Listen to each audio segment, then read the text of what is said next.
Welcome back to another episode of Keeping It Real here in real estate.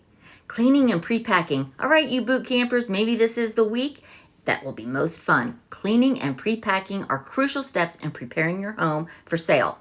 They can also make a big difference on how much your home sells for. Say no more, right?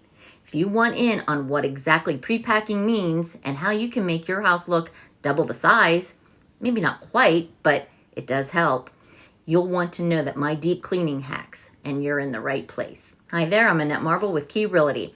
Pre-packing 101. We're removing the term declutter because what you need to do is pre-pack your house. First, stock up on storage bins. Go through your closets and empty them out. Half of what is currently inside.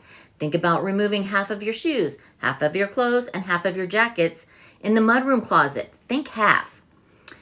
Next, you're going to tackle those kitchen countertops and cabinets and pantry. If you are currently jam-packed, you may want to remove the things you're not using daily. For example, do you really need 13 casserole dishes? So pack those away. Leave out what you need and use in your cabinet. Small appliances. Do you use the latte maker, the popcorn maker? Pack those away. Tune back tomorrow for day 2 of cleaning and pre-packing. And as always, we're keeping it real here in real estate with Annette Marble and Associates.